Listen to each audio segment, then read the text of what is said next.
Let's take this shredded dehydrated zucchini you've been stocking away forever and learn how to use it to make these incredible chocolate chip chocolate zucchini muffins made from dehydrated zucchini and zucchini flour. Stay tuned, I'll show you how to do it. I think I need to start a new YouTube channel called Darcy's Messy Kitchen. That would be a thing, okay? So let's get ready to start making some zucchini muffins done my way in my messy kitchen with dehydrated zucchini. Not fresh, but dehydrated. So this is something you can do in the winter when you're cooking and you don't have any fresh zucchini. All that zucchini, can you see it in the back there, that you've been working on all year long, this is how you can use it.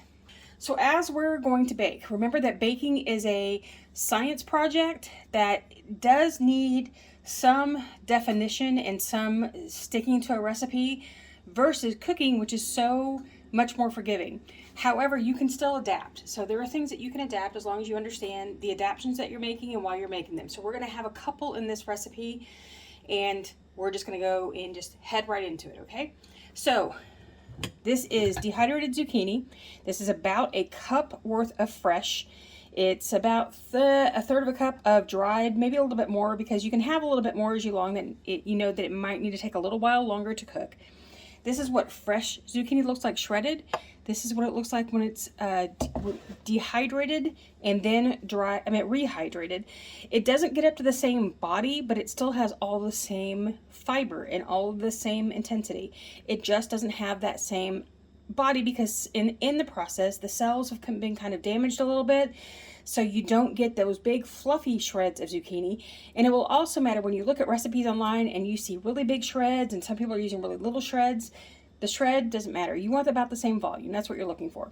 So what I've done is put enough water in this zucchini to allow it to rehydrate for a while. And you need to look at your recipe. If your recipe says wring out your zucchini, you need to also wring out the rehydrated. If it says use it just fresh, then what I do is I will take my rehydrated zucchini and just put it in a bowl.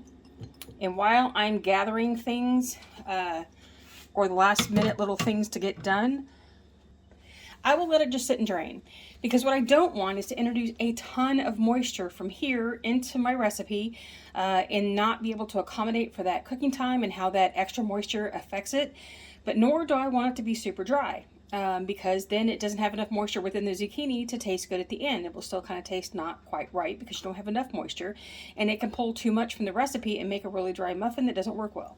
So we're going to set these aside. These aren't getting wasted, they're getting dehydrated. I'm working on trying to fill up another load for this afternoon. So let's get on with the rest of the recipe while that sits and drains.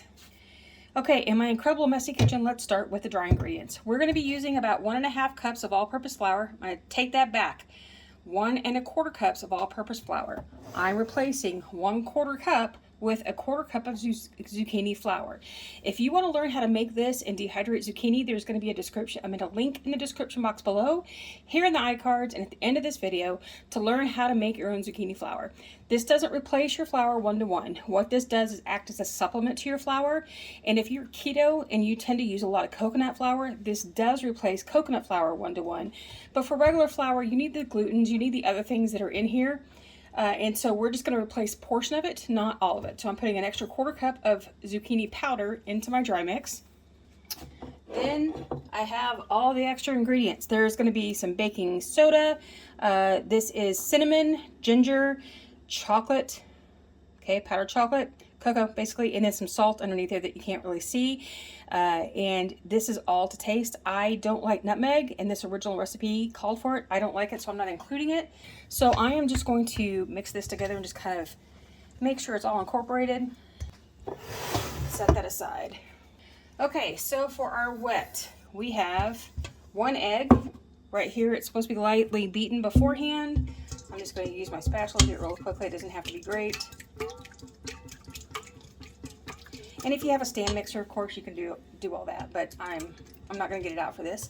Then here I have 1/4 cup of milk and 1/2 cup of applesauce. A lot of muffin recipes call for oil. I choose not to use it. We don't use a lot of vegetable oil in our house, and avocado oil, I don't want to, it's kind of expensive, so I don't use it on baking, so I just use applesauce to replace it. And it adds a little bit of sweetness as well, and I forgot to put the sugar in, so I'll do that next. It's okay if I didn't get it all right.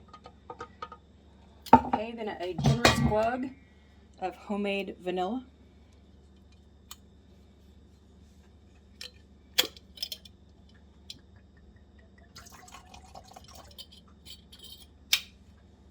And I'm going to go ahead and add my sugar at this point. This is what's supposed to be beaten in with the eggs, but you know what? If you don't get it done right, you don't get it done right. And there is our wet. Okay, as with all quick breads and muffins, dry ingredients, wet ingredients go in a well in the middle. Get it all, because if you don't get all that moisture, your muffin can turn pretty dry. You need all that moisture that you can get. And you can adapt the moisture level if you find that your muffin mix is a little dry. And remember that zucchini that we allowed to drain here? You've got a little extra moisture at the bottom that you can keep. So now we're going to mix the dry mix in with the wet mix, and what you want to do is mix this, but you don't want to over mix it. You mix it till it's just done, and then you walk away and just let it sit. That's the one thing Alton Brown taught me about baking, making quick breads and muffins and things, and waffles and pancakes, is that once you get this incorporated, you want to let it have a little time to allow the flour to absorb the moisture that it needs to absorb to work well. If you do this quickly and just let it go, you haven't allowed all of those flour grains to absorb the moisture they need. So we're going to do this just a few more times. If it's lumpy, it's okay.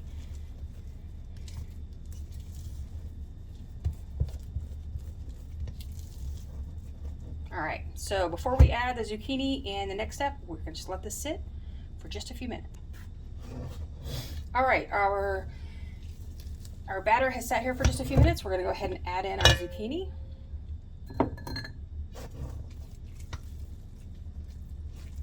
And what I'm going to do is add a small handful of chocolate chips.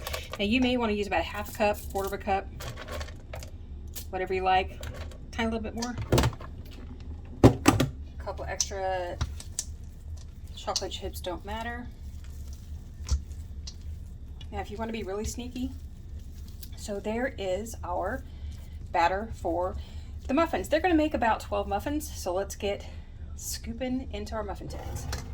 Okay, the one thing I did notice is that after I let this sit for a little while, it looked a little dense to me. And so what I did was I added a tiny little bit of that zucchini soaking water the water that came out of the zucchini as I let it drain. And I'm adding just a little bit at a time, like maybe a teaspoon at a time. And so my batter is just a little wetter, which I kind of like better. Okay, I love using a cookie scoop. I don't have a bigger one. I just keep one size because it just makes it easier for me. And I'm just going to go through here and add some batter to each of these cups. You don't really want to fill them more than like about 2/3 of the way because they are going to expand. So I just kind of do one scoop as I go. You can see that? And then I can go back and fill in whatever I need to fill in at the end.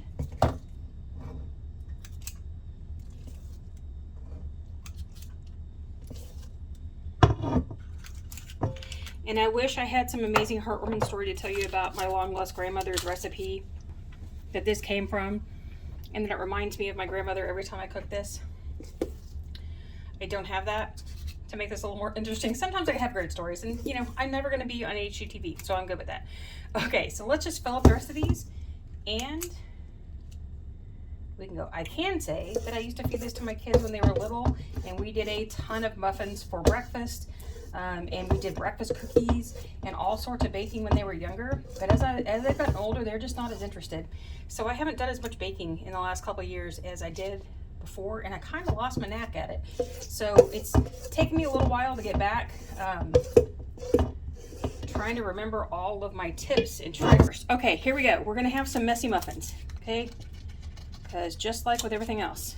All right, you're gonna put them in a preheated 350-degree oven for about 20 minutes until they come out clean in the center. Okay, here we go. These are fresh out of the oven, still a little hot.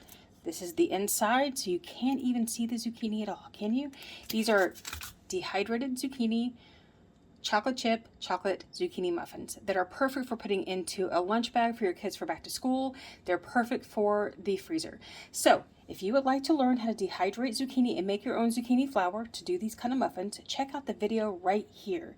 And until I see you again next time, happy dehydrating and happy baking. Thanks for watching.